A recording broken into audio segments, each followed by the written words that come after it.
Avis vascular centre మన దేశంలోనే the best varicose vein hospital. కరోనాకి ఎఫెక్ట్ అయిన వాళ్ళలో ఎక్కువగా గుండె జబ్బులు వస్తున్నాయని చెప్పి వింటున్నాం. ఇదంతా నిజమే అంటారా? వంశ పారపర్యంగా కూడా మనకు జెనెటిక్స్ని బట్టి హార్ట్ అటాక్ వచ్చే ఛాన్స్ ఉంటుందని అయితే వింటున్నాం. ఎంతవరకు వచ్చే అవకాశం ఉంటుంది సార్? ఎంత శాతం? జిమ్ చేసే వాళ్ళు ఎక్కువగా సడన్గా పడిపోవడము, అక్కడే స్పాట్లో డెత్ అవ్వడము, ఇలాంటి సంఘటనలు చాలా వింటున్నాం. సార్, ఒకసారి స్టంట్ వేసి అది మూసుకుపోయిన తర్వాత మళ్ళీ స్టంట్ వేయటం అనేది రిస్క్తో కూడుకున్న పని అంటారా? ఒకసారి హార్ట్కి సంబంధించిన సర్జరీ జరిగిన తర్వాత మళ్ళీ వాళ్ళు నార్మల్ లైఫ్ లీడ్ చేయొచ్చండి. సార్, ఆల్కహాల్ తీసుకునే వారికి హార్ట్ అటాక్ వచ్చే అవకాశం ఎంతవరకు ఉంటుంది సార్? కొంతమంది అనుకుంటారు గ్యాస్ట్రిక్ ప్రాబ్లం వల్ల కూడా నొప్పి వస్తుంది అని చెప్పి. ఇది ఆయాసం నార్మల్గా కొంచెం వెయిట్ ఎక్కువ ఉన్న వాళ్ళకి కానీ, కొంతమంది ఎక్కువ ఎక్సర్సైజ్ చేయని వాళ్ళకి కానీ వస్తూనే ఉంటుంది. దీనికి దానికి డిఫరెన్స్ తెలుసుకునే అవకాశం ఉంటుందా సార్? నెగ్లెక్ట్ చేయొద్దండి. గ్యాస్ ట్రబుల్ పెయిన్ అనుకోవద్దండి, లేదా కండరాల నొప్పి అని అనుకోవద్దండి, లేదా ఎముకలు నొస్తున్నాయని అనుకోవద్దండి. గుండె ఆరోగ్యంగా ఉండాలి అంటే ఎల్డిఎల్ హెచ్డిఎల్ లెవెల్స్ అనేవి ఎంతలో ఉంటే హెల్తీగా ఉన్నట్టు సార్? నమస్కారం, వెల్కమ్ టు ఐ డ్రీమ్. నేను మీ విజిత. చాలా మందిలో చూసుకుంటే కరోనా తర్వాత చాలా వయస్సు తక్కువ ఉన్న వాళ్ళలో కూడా గుండె జబ్బులు అనేది ఎక్కువగా చూస్తూ ఉన్నాం. ఎందుకని ఇంత చిన్న వయసులో గుండె జబ్బులు వస్తున్నాయి? అసలు రీజన్ ఏంటి? ఎక్కువగా ఆల్కహాల్, ఆయిల్స్ ఇలాంటివి ఎక్కువగా తీసుకున్న వారిలోనే హార్ట్ అటాక్స్ వచ్చే అవకాశం ఉంటుందా? లేదంటే ప్రతి ఒక్కరిలోనూ గుండె జబ్బు వచ్చే అవకాశం ఉంటుందా? ఇలాంటి మరిన్ని విషయాలు ఇప్పుడు సార్తో మాట్లాడి తెలుసుకుందాం. ప్రస్తుతం నాతో పాటు ఉన్నారు కన్సల్టెంట్ కార్డియాలజిస్ట్ లక్కిరెడ్డి కిరణ్ కుమార్ రెడ్డి గారు. ఇప్పుడు సార్తో మాట్లాడదాం. నమస్కారం సార్. నమస్కారం అండి. సార్, గుండె ఆరోగ్యంగా ఉండాలి అంటే ఎల్డిఎల్ హెచ్డిఎల్ లెవెల్స్ అనేవి ఎంతలో ఉంటే హెల్తీగా ఉన్నట్టు సార్? సో దీన్నే కొలెస్ట్రాల్ అబ్నార్మాలిటీస్ ఆర్ డిస్లిపిడీమియా అంటాం. ఓకే, యూజువల్లీ ఎవ్రీబడి నోస్, అందరికీ తెలిసింది ఏంటంటే LDL cholesterol is the bad cholesterol, HDL cholesterol is the good cholesterol. But lot of people అందరూ ఏమనుకుంటారంటే మన కొలెస్ట్రాల్ అంతా ఎక్కడి నుంచి వస్తుంది, ఓన్లీ ఫుడ్లో నుంచి మాత్రమే వస్తుంది అనుకుంటారు. But it is only the part of the మన బాడీలో ఒక కొలెస్ట్రాల్ లెవెల్స్కి it's only a part only.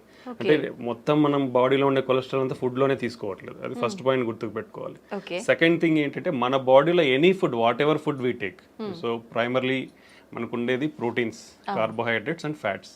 So apart from fats from the food intake, మనము ప్రోటీన్స్ కానీ కార్బోహైడ్రేట్స్ తీసుకున్నా ఇవి ఎక్సెస్ మన బాడీలో ఉన్నప్పుడు it will convert to fat. అది ఫ్యాట్గా కన్వర్ట్ అయ్యే అవకాశం ఉంటుంది అనమాట.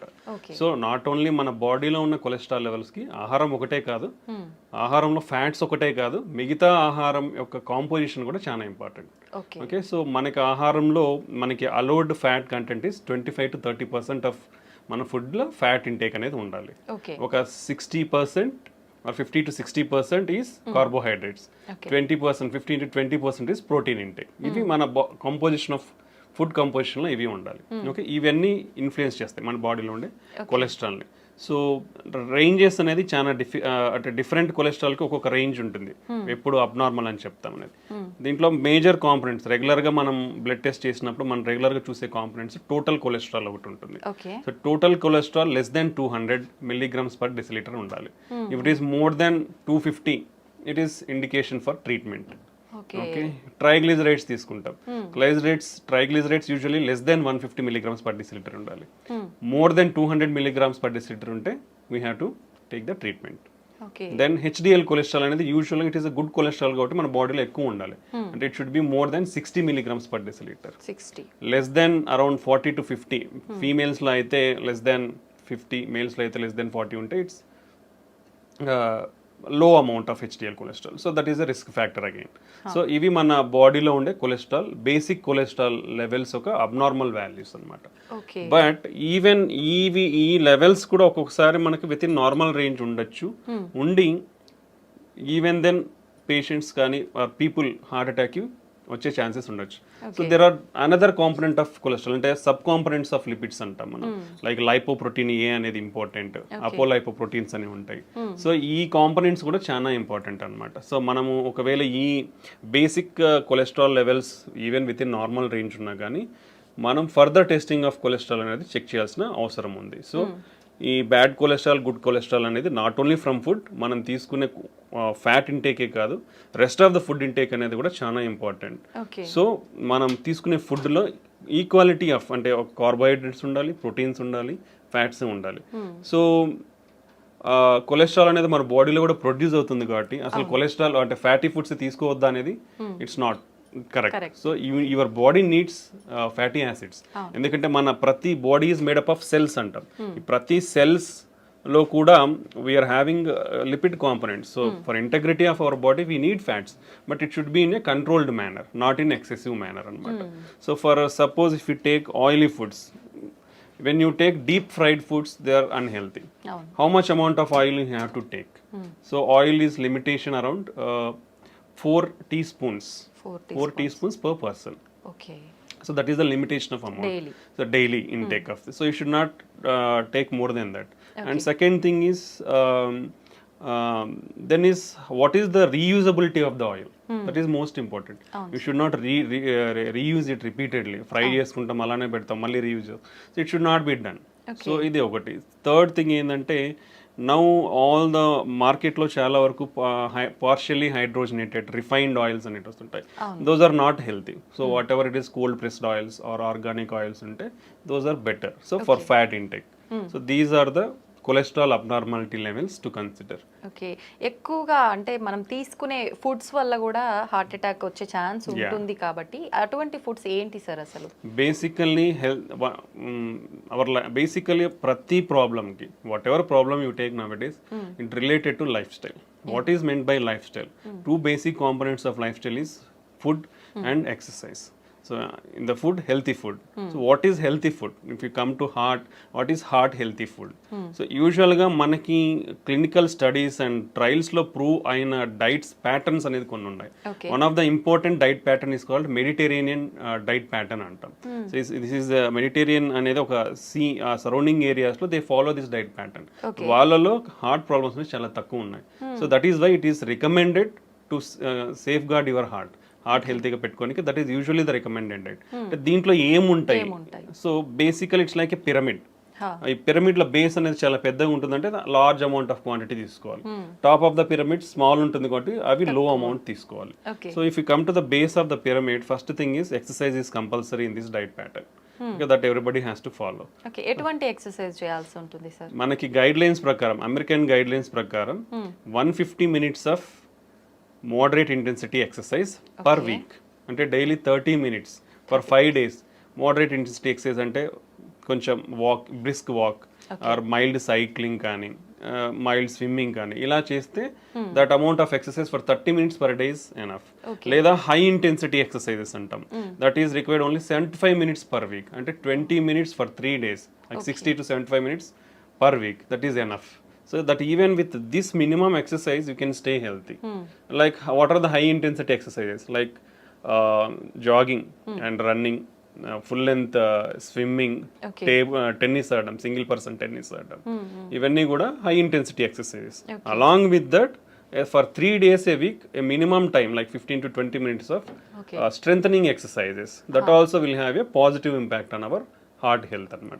So these are the exercise recommendations for 1 person to follow. So ఇవి ఫాలో అవుతూ then diet. The diet basically contains of whole grains and cereals.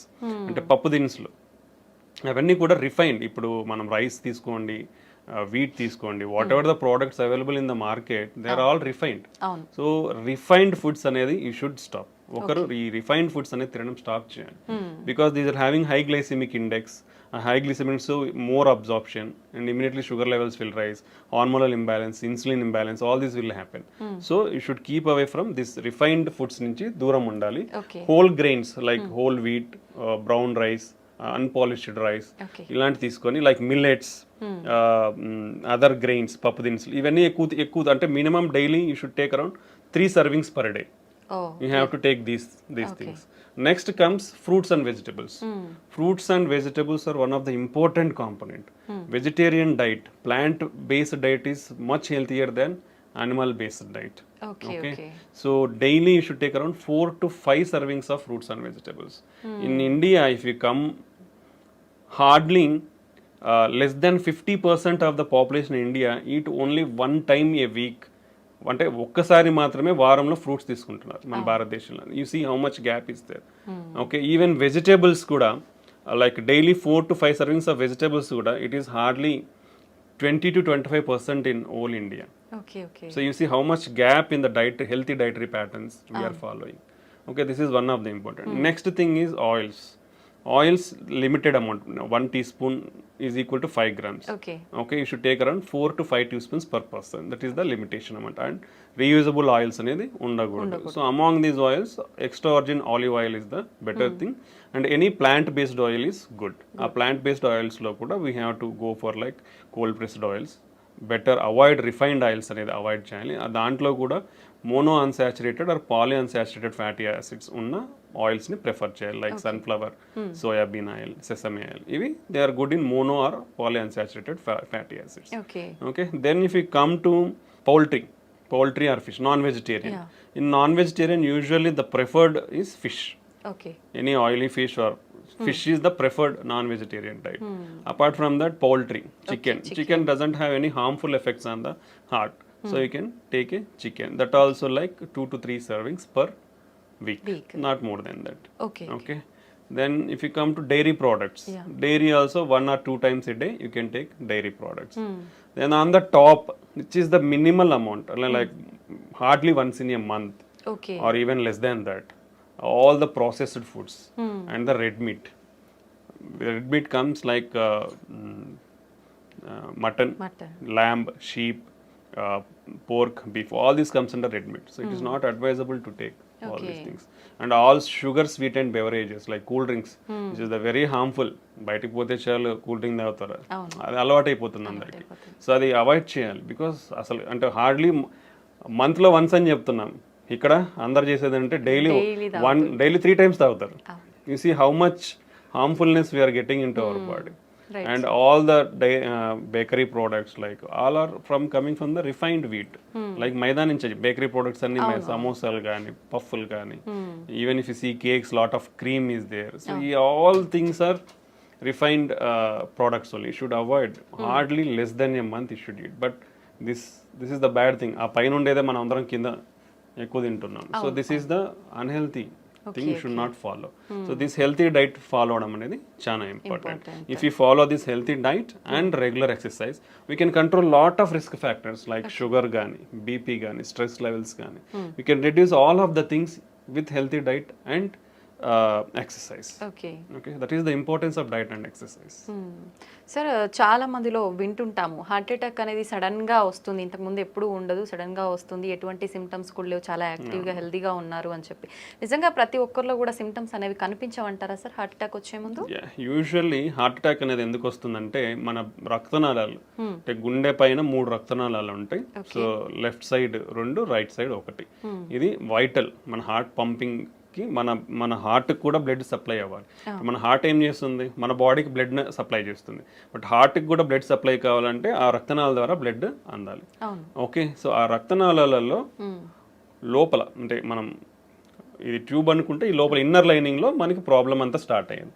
ఈ ఇన్నర్ లైనింగ్ లో fat accumulation అనేది depends on various reasons, like genetic factors అవ్వచ్చు, మనం ఇప్పుడు discuss చేసిన risk factors like BP, sugar, cholesterol, unhealthy life style, lack of physical activity. ఈ అన్నిటి వల్ల ఏమవుతుందంటే యూజువల్లీ ద జనరల్ ప్రాసెస్ కూడా మనకున్న జెనెటిక్స్ ప్రకారం what are the basic physiology మనకు ఒక ప్రాసెస్ అది, అంటే ఒక మనిషి పుట్టిన తర్వాత ఒక ప్రాసెస్ ఏంటంటే కొలెస్ట్రాల్ అక్యుములేషన్ అనేది, అంటే కొవ్వు అనేది పేరుకుపోవడం 10 to 20 years నుంచే స్టార్ట్ అయిపోతుందండి అందరిలోనూ, ప్రతి ఒక్కరిలో. Okay, that is common for all. Okay, అది స్టార్ట్ అవుతుంది around from 20 years it will start. అది ఫర్దర్గా ఎలా హార్ట్ అటాక్ దారి తీస్తుంది అనేది it depends on all these risk factors we discussed. Okay, that's the main thing. So దీంట్లో 2 రకాలు అనమాట. ఈ కొవ్వు అనేది నిదానంగా మన లెవెల్స్ని బట్టి పేరుకుపోతూ వస్తుంటుంది. సో 10% ఉండొచ్చు, 20%, 50%, 70%. ఓకే 50 మోర్ దెన్ 70% బ్లాక్ ఉంటే మనకి గుండెకి అనేది రక్తం అనేది సరిగా అందక మన హార్ట్ అనేది స్ట్రెస్కు గురి అవుతుంది. ఓకే ఓకే, ఇది ఒక మెథడాలజీ. సో అలా స్ట్రెస్కు గురైనప్పుడు ఏమవుతుంది, ఇప్పుడు నేను నడుచుకుంటూ పోతున్నాను ఫాస్ట్గా, నాకు ఎక్సర్సైజ్ ఉన్నప్పుడు మన బాడీకి స్ట్రెస్ గురైనప్పుడు ఏమవుతుందంటే మనకు పంపింగ్ ఎక్కువ కావాలి. పంపింగ్ ఎక్కువ కావాలంటే హార్ట్కి బ్లడ్ అనేది ఎక్కువ అందాలి. ఎప్పుడైతే ఈ బ్లాక్ ఉంటుందో, లైక్ ఇప్పుడు ఇట్లా ఉంది, ఒక ట్యూబ్ ఉంది అనుకోండి, వాటర్ ఫ్లో అవుతుంది. ఇప్పుడు కంప్లీట్గా నార్మల్గా ఉన్నప్పుడు ఫాస్ట్గా ఫ్లో అవుతుంది. అదే నువ్వు హాఫ్ బ్లాక్ అయిపోయింది అనుకోండి, స్లో వస్తుంది. లైక్ ద సేమ్ వే మన హార్ట్ గుండె రక్తనాళాల్లో కూడా ఈ బ్లడ్ అనేది ఈ బ్లడ్ వెజల్ అనేది మూసుకుపోయింది అనుకోండి 70%, బ్లడ్ స్టెప్ అనేది తగ్గిపోయినప్పుడు హార్ట్ పంపింగ్ అనేది తగ్గుతుంది. అప్పుడు మనకు సిమ్టమ్స్ లైక్ నడిచినప్పుడు కానీ, ఏదైనా పని చేసినప్పుడు కానీ, స్ట్రెస్లో ఉన్నప్పుడు ఆయాసం రావడము, ఛాతీ నొప్పి రావడము, కళ్ళు తిరగడము, వీక్నెస్ లాగా ఉండడము, ఇలా మేనిఫెస్ట్ అవుతుంది కొందరిలో. ఇది అంటే మేజర్ హార్ట్ అటాక్ రాకముందు, సడన్ హార్ట్ అటాక్ రాకముందు ఇలాంటి సిమ్టమ్స్ ఫేస్ అయ్యే ఛాన్స్ ఉంటుంది. బట్ చాలా మంది ఏం చేస్తారంటే ఇవి ఏజ్ తో రిలేటెడ్ అలా వచ్చినాయి అనుకోవడమో, లేదంటే నేను పని చేసినాను కాబట్టి పని చేస్తే ఇలా ఉంటాయి అనుకోవడం అనేది నెగ్లెక్ట్ చేస్తారు. సో ఆ నెగ్లిజెన్స్ వల్ల వీళ్ళు రికగ్నైజ్ చేయకపోవడం వల్ల సడన్ గా హార్ట్ అటాక్ కి గురవుతారు. బట్ ఇది ఒక కాంపోనెంట్ అయితే, ఇప్పుడు మనం 70% అయితే మనకు సిమ్టమ్స్ తెలుస్తాయి. But even sudden heart attacks అనేది ఈ మెకానిజం వేరు. ఈ సడన్ హార్ట్ అటాక్ లో ఏమవుతుందంటే, ఫర్ సపోజ్ 20% బ్లాకే ఉంది మనకి, 20% బ్లడ్ ఫ్లో బాగానే ఉంటుంది. బట్ ఈ అన్కంట్రోల్ షుగర్ కానీ, బీపీ ఎక్కువైనప్పుడు కానీ, లేదా స్ట్రెస్ గురైనప్పుడు కానీ, ఇలా ఏమవుతుందంటే ఈ పొర ఉంటుంది, ఏది కొలెస్ట్రాల్ పెరిగిపోయిన దాని మీద పొర, అది సడన్ గా రప్చర్ అయిపోతుంది, బర్స్ట్ అయిపోతుంది. బర్స్ట్ అయినప్పుడు ఈ లోపల ఉండేటివి బ్లడ్లో ఎక్స్పోజ్ అవడం వల్ల మన బ్లడ్లో ఉండే ప్లేట్లెట్స్ కోయాగులేషన్ ఫ్యాక్టర్స్, అంటే బ్లడ్ క్లాటింగ్ ఫ్యాక్టర్స్ అంటాం, ప్లేట్లెట్స్, అవి సడన్గా వచ్చేసి అక్కడ అన్ని చేరుకుపోతాయి. చేరుకుపోయినట్టు ఇమీడియట్గా బ్లడ్ వెజల్ అనేది బ్లాక్ అవుతుంది. ఇమీడియట్గా బ్లాక్ అయినప్పుడు సడన్ హార్ట్ అటాక్ వస్తుంది అనమాట. ఇది సడన్ హార్ట్ అటాక్ రానికి ముఖ్య కారణం. ఓకే, సో దానికి మనము ప్రియంటివ్గా మనకున్న రిస్క్ ఫ్యాక్టర్స్ని చెక్ చేసుకోవడం, రెగ్యులర్గా ఉన్న వాటిని కంట్రోల్లో పెట్టుకోవడం, హెల్తీ లైఫ్ స్టైల్ ఫాలో అవడం వల్ల ఇవన్నీ తగ్గించుకునే ఛాన్స్ ఉంటుంది. But we can't completely prevent, we can reduce the chances, but we can't completely prevent. Okay, ఇది mechanism of heart attack. So ప్రీవియస్గా ఏ సిమ్టమ్స్ లేని వాళ్ళు కూడా ఈ 20% ప్లాక్స్ అనేది సడన్ గా బర్స్ట్ అయినప్పుడు సడన్ హార్ట్ అటాక్ వచ్చే అవకాశం ఉంటుంది అనమాట. ఓకే, ఇది అక్యూట్ హార్ట్ అటాక్ అంటాం. మనం ఫస్ట్ ప్రీవియస్గా స్లోగా నడిచేటప్పుడు వచ్చేదాన్ని chronic coronary syndromes, chronic heart attack లాగా చెప్పొచ్చు అనమాట. ఇది మనకు హార్ట్ అటాక్ వచ్చే విధానం. ఓకే సార్, ఇందాక మీరు కూడా చెప్పారు చాలా మంది నెగ్లెక్ట్ చేస్తారు ఇలాంటి సిమ్టమ్స్ ఉన్నప్పుడు అని. కొంతమంది అనుకుంటారు గ్యాస్ట్రిక్ ప్రాబ్లం వల్ల కూడా నొప్పి వస్తుంది అని చెప్పి, అది ఇది ఆయాసం నార్మల్ గా కొంచెం వెయిట్ ఎక్కువ ఉన్న వాళ్ళకి కానీ, కొంతమంది ఎక్కువ ఎక్సర్సైజ్ చేయని వాళ్ళకి కానీ వస్తూనే ఉంటుంది. దీనికి దానికి డిఫరెన్స్ తెలుసుకునే అవకాశం ఉంటుందా సార్? ఇప్పుడు యూజువల్ గా హార్ట్ అటాక్ లో వచ్చే పెయిన్ ఏంటంటే, మనం ఛాతీ చాలా బరువు ఉంటుంది అనమాట. అంటే ఒక 100 kgs వెయిట్ పెట్టినట్లు ఉంటుంది మన ఛాతీ మీద, ప్రెషర్ ఫీల్ అవుతాం. ఓకే, నొప్పి కాదు, basically it's like discomfort. Heavy బరువు పెట్టేస్తే ఏమవుతుంది, ఊపిరి ఆడకుండా. సో ఆ బరువుతో పాటే మనకి ఈ ఊపిరి ఆడకుండా ఉండే సెన్సేషన్ తెలుస్తుంది అనమాట. So that is typical of heart attack. Okay, అది చాలా ఇంపార్టెంట్. అలా కాకుండా సమ్ టైమ్స్ సూదులు కూర్చున్నట్లు ఉండడం కానీ, లేదా ఏదో మైల్డ్గా నలతగా ఉండి మైల్డ్ పెయిన్ తెలుస్తూ ఉంది, లేదా ఆ పెయిన్ ఇట్లా చేతికంతా పాకుతున్నట్లు తెలియడము, దాంతో పాటు వామిటింగ్ వచ్చిన సెన్సేషన్ ఉండడం కానీ, లేదా కళ్ళు తిరిగినట్లు ఉండే అవకాశం ఉంటుంది. ఓకే, చెమటలు పట్టిపోతాయి, చాలా ఎక్కువ పట్టిపోతాయి చెమటలు. సో ఇలా కూడా సిమ్టమ్స్ ఉండొచ్చు అనమాట. Okay, so but gastric pain ఎలా ఉంటుంది యూజువల్గా ఏంటంటే, మనకి కొంచెం ఈ పొత్తి కడుపులో మంటగా ఉంటుంది, మంటగా ఉండి ఆ పైకి గ్యాస్ట్రిక్ రిఫ్లక్స్ అంటాం, యాసిడ్ కాబట్టి ఆ రిఫ్లెక్షన్ కూడా ఇక్కడ నుంచి ఇక్కడ వరకు కూడా మనకు బర్నింగ్ ఉంటుంది గొంతు వరకు. యూజువల్గా గ్యాస్ట్రిక్ పెయిన్ అలా ఉంటుంది అనమాట. But any type of pain, అంటే మనం డిస్క్రైబ్ చేసుకున్న పెయినే హార్ట్ అటాక్ అని ఉండాల్సిన అయితే ఉండదు, అది టిపికల్. అలా ఉంటే కంపల్సరీ హార్ట్ అటాక్. బట్ అలా కాకుండా కూర్చున్నట్లున్న పెయిన్గా ఉన్న అది కూడా హార్ట్ అటాక్ అయి ఉండొచ్చు. Okay, any pain. That's why నేను ఎప్పుడు ప్రతి ఇంటర్వ్యూలో ప్రతి ఒక్కరికి నేను ఒకటే చెప్తాను, నీకు ఎటువంటి ఛాతీ నొప్పి వచ్చినా ఒక 30 సంవత్సరాలు 40 సంవత్సరాలు దాటిన తర్వాత నెగ్లెక్ట్ చేయొద్దండి. గ్యాస్ ట్రబుల్ పెయిన్ అనుకోవద్దండి, లేదా కండరాల నొప్పి అని అనుకోవద్దండి, లేదా ఎముకలు నొస్తున్నాయని అనుకోవద్దండి. మీకు ఆ నొప్పి తగ్గట్లేదు, విపరీతమైన నొప్పి ఉంది, ఆ ఇంటెన్సిటీ అంటాం, పెయిన్ ఇంటెన్సిటీ అంటాం, మైల్డ్గా ఉంది, పెరుగుతుంది, ఆ ఇంటెన్సిటీ అలా పెరుగుతూ ఉన్నా, సో అలాంటప్పుడు ఇమ్మీడియట్గా ఒకే ఒక చిన్న టెస్ట్, ఈసీజీ టెస్ట్ అంటాం, జస్ట్ హాస్పిటల్ ఎక్కడికి పోయినా, ఏ చిన్న క్లినిక్ పోయినా majority of the times diagnostic సెంటర్లలో కూడా ఈసీజీ అవైలబిలిటీ ఉంటుంది. ఓకే. సో అలా ఇబ్బంది ఉన్న వాళ్ళు ఒక చిన్న ECG that cost very less than around 200 to 300 కంటే ఎక్కువ ఉండదు ఈసీజీ అనేది. ఓకే, సో ఎక్కడికి పోయినా అలాంటి ఈసీజీ అనేది తీస్తారు. సో ఆ చెస్ట్ పెయిన్ అనేది ఎటువంటి చెస్ట్ పెయిన్ ఉన్నా ఒక ఈసీజీ తీసుకుంటే ప్రాణం కాపాడుకోవచ్చు.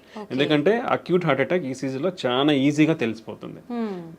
సో దాంట్లో హార్ట్ అటాక్ చేంజెస్ ఉన్నాయా, ఇమీడియట్గా డాక్టర్స్ అక్కడ ఉన్న అవైలబిలిటీ ఉంటే ట్రీట్మెంట్ ఇస్తారు, లేదంటే రెఫర్ చేస్తారు. ఒకవేళ అది నార్మల్గా ఉందంటే ఊపిరి పీల్చుకొని then you can evaluate slowly. Okay, so any type of chest pain, ఎటువంటి ఛాతి నొప్పి ఉన్నా కానీ ఏ మాత్రం నిర్లక్ష్యం చేయకుండా ఇమీడియట్గా ఒక ఈసీజీ టెస్ట్ తీసుకొని మీ ప్రాణాలను కాపాడుకోండి. That's the good thing. Sir, once pain వచ్చింది అనగానే వెంటనే టెన్షన్ ఎక్కువైపోతుంది, అసలు పక్కన ఉన్న వాళ్ళకి కూడా ఏం చేయాలనేది అర్థం కాదు. అటువంటి టైంలో మనం హాస్పిటల్కి వెళ్ళే ముందుగానే ఇంట్లో జాగ్రత్త తీసుకునే అవకాశం ఉందంటారా సార్? బేసికల్లీ ఫస్ట్ థింగ్ ఏంటంటే ఇట్లా సడన్ హార్ట్ అటాక్ వచ్చినప్పుడు దెర్ ఈస్ నో టైం.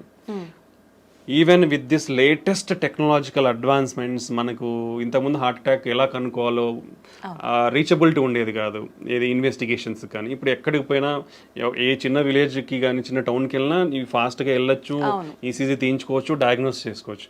ఇంత అడ్వాన్స్మెంట్స్ ఇన్ ట్రాన్స్పోర్టేషన్ ఉన్న, టెక్నాలజీలో ఉన్న, ఈవెన్ ఇప్పటికీ కూడా before reaching the hospital 50% of the people die at home or during the transport to hospital.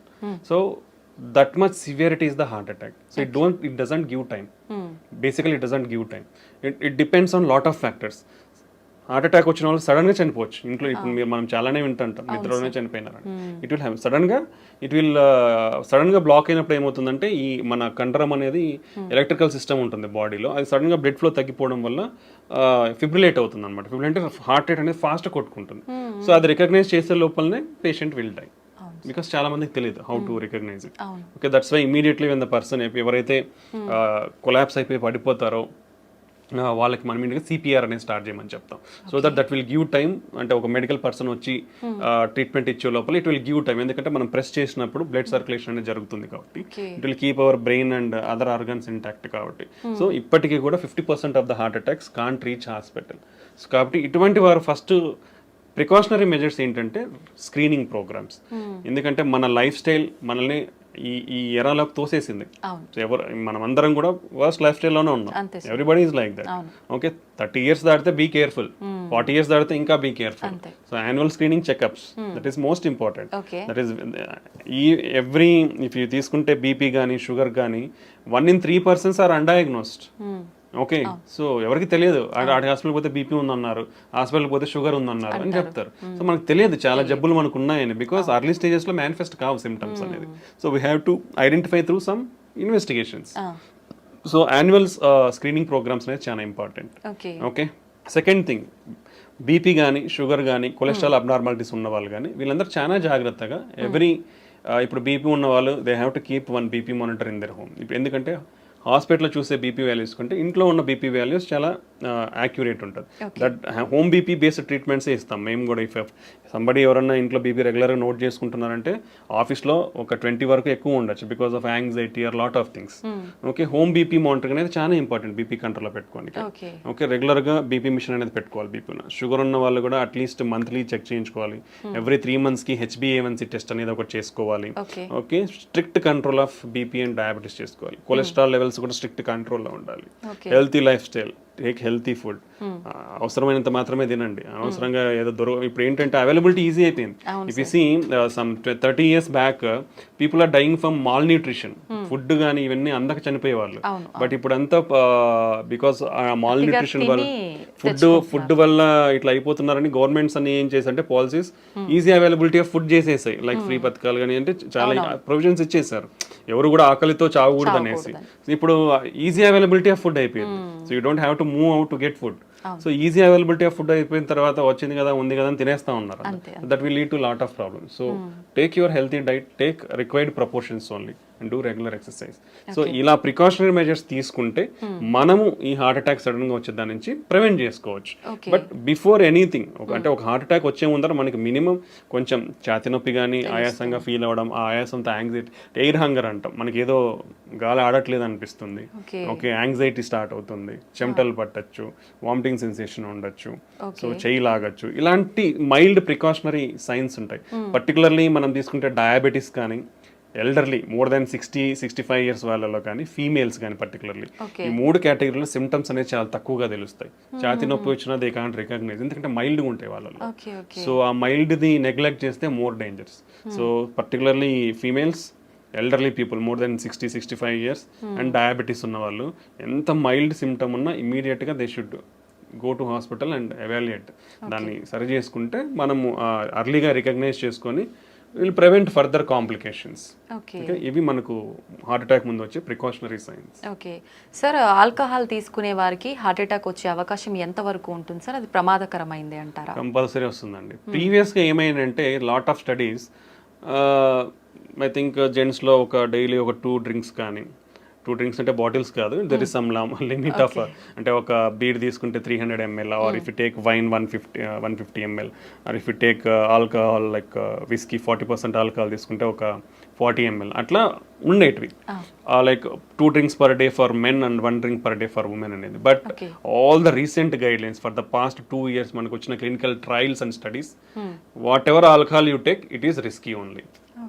Okay, whatever alcohol, ఎంత amount of alcohol తీసుకున్నారో దానివల్ల మీకు హాని అయితే ఉంది. So better completely avoid alcohol intake. Okay, that's the recent studies shown us. Previous గా ఏదో some health benefits అని అందరూ అనుకుంటా ఉండేవాళ్ళు, but there is nothing like that. Whatever amount of alcohol you take, your మీ health అనేది damage అవుతూ వస్తుంది. Some day it will accumulate and cause major big problems అన్నమాట. సో ఇలా ఒకటి ఉంటుంది. రెండోది, ఆల్కహాల్ అనేది ఎప్పుడో ఒకసారి కదా తాగేది అనుకొని, ఈరోజు వేసేసేయాలి బాటిల్స్ అనుకొని 3 బాటిల్స్ ఇట్లా తీసుకునే వాళ్ళు ఉంటారు కొందరు, ఎప్పుడో ఒకసారి తీసుకుంటున్నాను కదా, అది కూడా రాంగ్. ఎందుకంటే అంత బింజ్ ఆల్కహాల్ డ్రింకింగ్ అంటాం దాన్ని. సో ఆ బింజ్ ఆల్కహాల్ డ్రింకింగ్ ఏమవుతుందంటే హార్ట్ రేట్ అబ్నార్మాలిటీస్ ఉంటాయి. హార్ట్ రేట్ అబ్నార్మాలిటీ, సడన్ గా హార్ట్ రేట్ ఎక్కువైపోయి patient may die. Okay, so binge alcohol drinking avoid completely. Okay, that is second most important. Chronic alcohol intakes, రోజు 2 తీసుకుంటున్నా, 3 తీసుకుంటున్నా, నాకేమైతుంది, నేను బాగున్నా కదా, టెస్ట్లన్నీ చేయించుకున్నా నార్మల్గా ఉన్నాయి, పోయినసారి చేయించుకున్నా, ఈసారి చేయించుకున్నాను నార్మల్గా ఉన్నాయి అనుకుంటారు. But some day your heart is going to fail. So alcoholic cardiomyopathy అంటాం. ఒకసారి హార్ట్ ఫెయిల్ అయ్యి ఇర్రివర్సిబుల్ స్టేజ్లోకి వెళ్ళింది అనుకోండి, నథింగ్ విల్ హెల్ప్. ఎన్ని మందులు అన్నా ఏం చేసినా నీకు మళ్ళీ నార్మల్ ఫంక్షన్కి రాదు. వీ హ్యాడ్ సీన్ యంగ్స్టర్స్ ఆ స్టేజ్కి పోవడం కూడా మేము చూసాము. కంప్లీట్గా రోజు తాగే వాళ్ళను చూసి వాళ్ళ irreversible stage of heart failure అంటాం, అక్కడికి వెళ్ళిన వాళ్ళని చూసాము. నెక్స్ట్ వీళ్ళల్లో ట్రైగ్లిజరైడ్ అబ్నార్మాలిటీస్ వచ్చే ఛాన్స్ ఉంటుంది, దెన్ హార్ట్ అటాక్స్ వచ్చే ఛాన్స్ ఉంటుంది. Okay, even they are more prone to liver disease, chronic liver disease and cirrhosis అంటాం, ప్యాంక్రటైటిస్ అంటాం. సో లాట్ ఆఫ్ కాంప్లికేషన్, అంటే not only heart, it will damage other organs also. So when ఒకసారి ఇది హానిగా అనిపిస్తుంది అంటే you should get away from effect అవుతుంది. So you should get away from them. Better don't take alcohol. అలవాటు ఉన్న వాళ్ళు కూడా, if it is difficult for you to stop, reduce your amount slowly and completely stop it and stay healthy. Okay, అది alcohol related side effects. Sir, ప్రతి ఒక్కరం కూడా వింటూనే ఉంటాం ఆల్కహాల్ కానీ స్మోకింగ్ కానీ 2 కూడా ప్రమాదకరమని. ఇప్పుడు మీరు కూడా చెప్పారు ఆల్కహాల్ తీసుకుంటే ఎటువంటి ప్రమాదం, మరి స్మోకింగ్ తీసుకునే వాళ్ళు ఎటువంటి ప్రమాదాలు ఉంటాయి, ప్రత్యేకించి హార్ట్కి సంబంధించి ఎలాంటి హాని జరుగుతుంది? Smoking is the deadliest risk factor అండి. 2 పెద్ద అనారోగ్యాన్ని చేయగలిగే జబ్బులు ఏంటంటే, ఒకటి షుగర్, రెండోది స్మోకింగ్. ఈ 2 చాలా డేంజరస్. అంటే బాడీలో ప్రతిదీ అఫెక్ట్ అయిపోతుంది. ఈ 2 వల్ల ప్రతి ఆర్గన్ బాడీలో అఫెక్ట్ అయిపోతుంది. స్మోకింగ్ అనేది మన బ్లడ్ వెజల్స్లో ప్రతి బ్లడ్ వెజల్ని కొవ్వు పెరిగిపోయే ఛాన్స్ ఇస్తుంది, ఇన్ఫ్లమేషన్ ఉంటుంది, బ్లడ్ క్లాటింగ్ రిస్క్ పెరుగుతుంది. సో ఒక బ్లడ్ వెజల్ అనేది మన బాడీ మొత్తం బ్లడ్ వెజల్స్ ఉంటాయి. సో ఎక్కడైనా ఇవి అఫెక్ట్ అవ్వచ్చు. సో ఒక organ, a organ blood vessel affect అయితే ఆర్గాన్ ఫెయిల్ అయిపోతుంది. And particularly smoking will cause every type of cancer. మనకు తెలిసిందే, oral cancer, okay, lung cancer, oesophageal cancer, pancreatic cancer, colon cancer అన్నీ వస్తాయి స్మోకింగ్తో.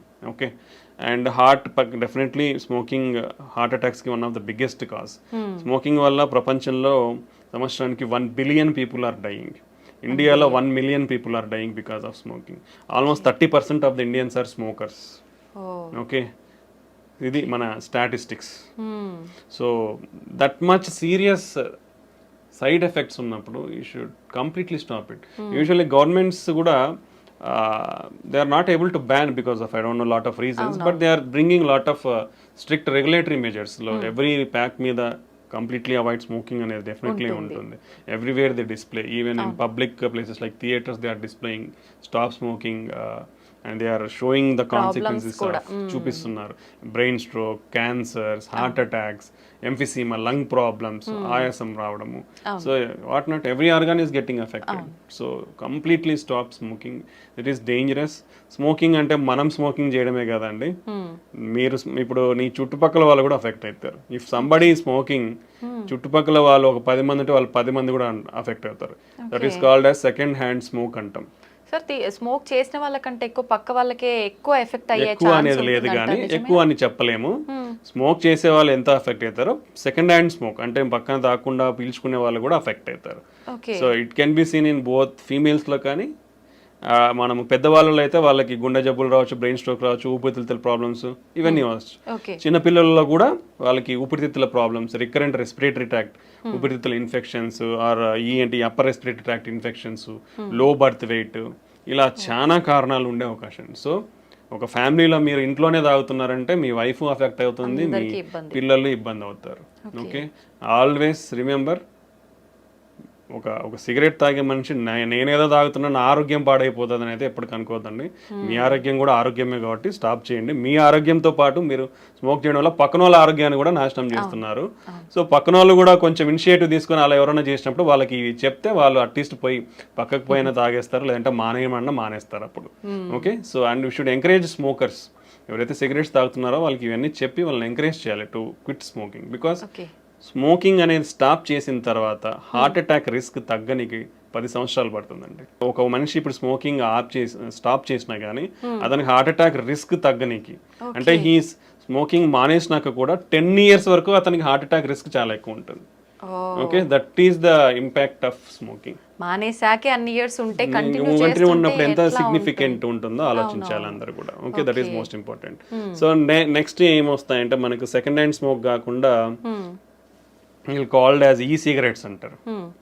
Those are also dangerous. Okay. Smoking related anything like e-cigarettes, దాంట్లో nicotine ఉండదు.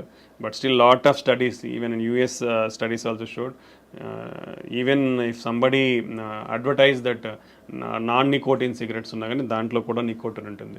Nicotine లేకపోయినా lot of damaging products like metallic, tin, lead, mercury లాంటి చాలా compounds, dangerous compounds ఉంటున్నాయి. So even everything, hookahs is also dangerous. E-cigarettes, hookahs, everything is dangerous. So completely avoid all those products and stay healthy.